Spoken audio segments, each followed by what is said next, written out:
Hey friends, welcome back. We are 4 weeks into this incredible journey. And if you've been doing the work of naming your feelings, hitting that power pause, and acting from your values, I hope you're starting to feel a profound shift within yourself.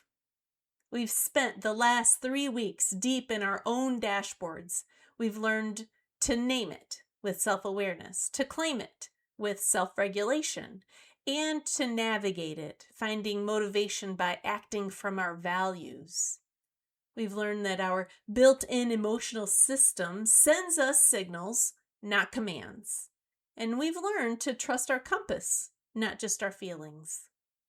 But here's the thing about dashboards. You are not the only one driving on the road.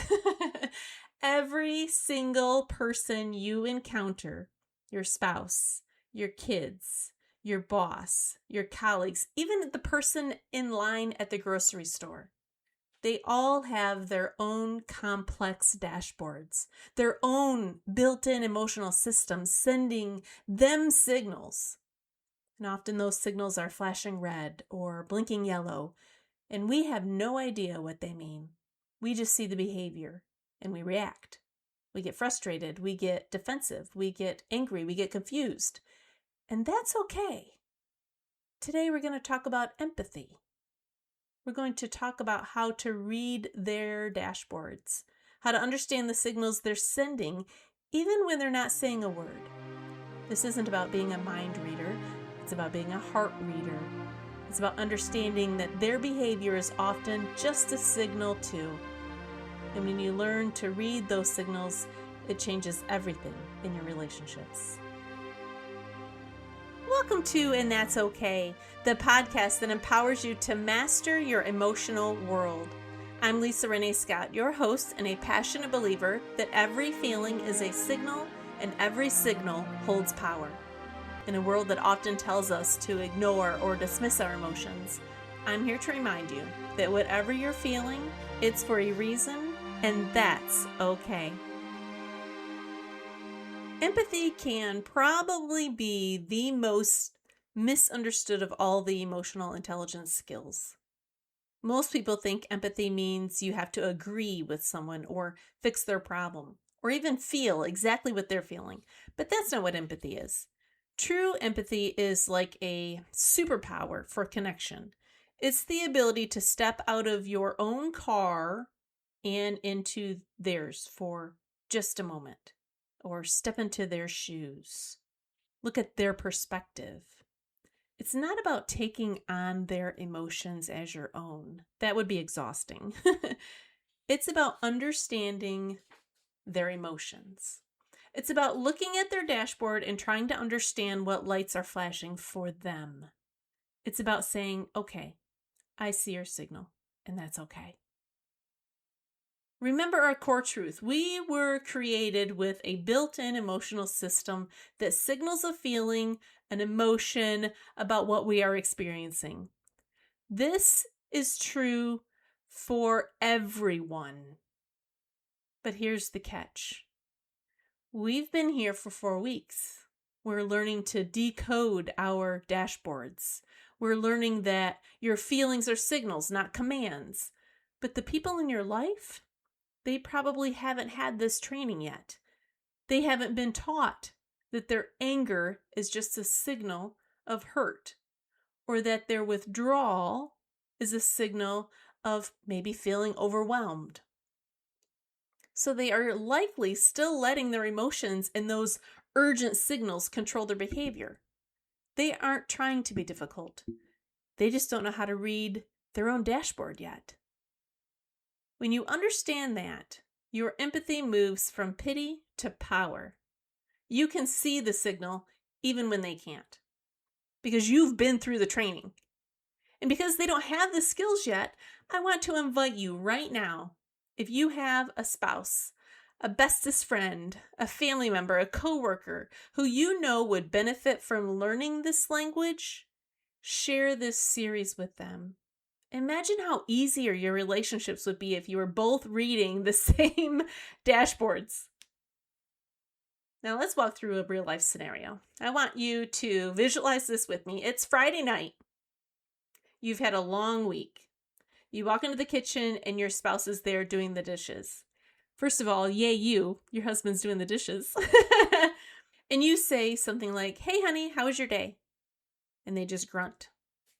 No eye contact, shoulders are hunched over, and the silence is thick enough to cut with a knife. The old way, with no empathy, maybe your dashboard lights up. You name it, because that's our training now, right? And you say, "I feel dismissed. I feel annoyed. I feel angry." And you might think, "What do I do?" Or, "Why are they always like this on Friday night?" You might want to snap back with something like, "Fine, don't talk to me then." Or retreat to another room and let the tension fester, and then you're not speaking to each other all night. You're reacting to their behavior and not understanding their signal. The new way, with empathy, you see their hunched shoulders, you hear the grunt, and you name it. My spouse's dashboard is flashing. They seem to be withdrawn, maybe angry. Now remember, they likely don't realize they're signaling anything. They're just in the middle of a check engine light moment and they're letting it drive. So you hit the power pause. You don't let their behavior drive your reaction. Then you become an emotional detective for them. You ask yourself, what might be flashing on their dashboard? Could they be exhausted? Frustration from work? Feeling maybe unappreciated? And then what's the story that they may be telling themselves right now? Maybe, "I do everything around here," or "I just need 5 minutes of space when I get home from work." What is the deeper, softer emotion this behavior might be protecting? Perhaps they're feeling unheard or completely overwhelmed. Or maybe they don't have support.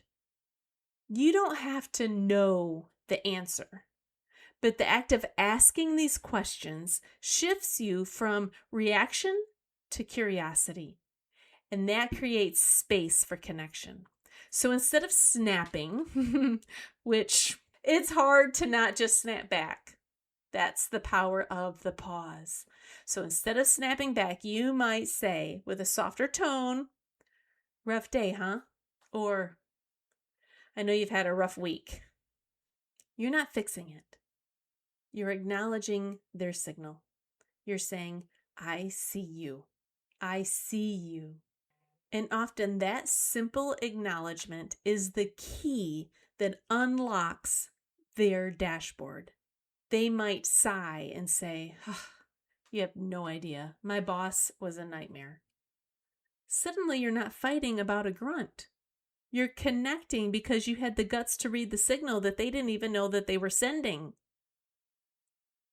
So how do we actually do this when the heat is on? Empathy isn't just a feeling, it's a practice. It's being a decoder in a world full of noise. Here's how you practice reading their dashboard. Observe, don't assume. Before you say a single word, look at the data. Pay attention to the hunched shoulders, the short tone, the way they won't meet your eyes. This is raw data from their built-in emotional system. Don't jump to, "They're being a jerk." Just observe the signal. It's like seeing a flashing yellow light on the road. You don't know why it's flashing, but you know you need to slow down. Power pause your own reaction. This is the hardest part. When their signal triggers your dashboard, when you feel that spark of defensiveness or anger, hit your power pause first. Name your own feeling. "I feel attacked. I feel unimportant. Why won't he open up to me?" By naming your own signal, you stop it from driving your car. You clear the windshield so that you can see their car. Then ask curiosity questions internally, not out loud. This is for your own detective work. This is where you put that detective hat on and you ask yourself, what might be going on under the hood for them right now? If they aren't trying to hurt me, what are they trying to protect? Remember, they are likely reacting to a signal that they don't even understand yet, and you're looking for the so what behind their behavior. Then acknowledge, don't absorb. This is the boundary. You can see their pain without carrying it. You can acknowledge their signal without letting it ruin your day. Use phrases like, I can see how that could be overwhelming, or it sounds like you're carrying a lot right now. You are connecting from your values of compassion or understanding, but you are staying in your own lane. This is the real work of relationships, friends.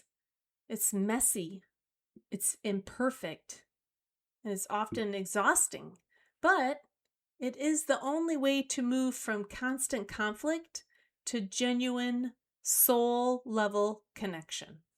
This week, your challenge is to pick one person in your life where you often find yourself reacting to their behavior.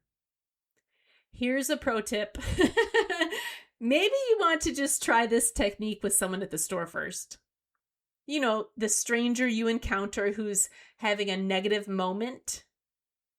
My favorite thing to do is to always pack my patience, which is one of my core values, and just give them a smile or a nod. It can be much easier to practice this with a stranger before you try it on someone really close to you, like a spouse or a child or a coworker. It's like this low-stakes training ground for your empathy superpower. When you stop reacting to the surface and start looking for the signal underneath, I want you to watch what happens. You'll notice a softening, not just in them, but in you. The tension in your shoulders will start to drop because you aren't in a fight anymore. You're in a discovery.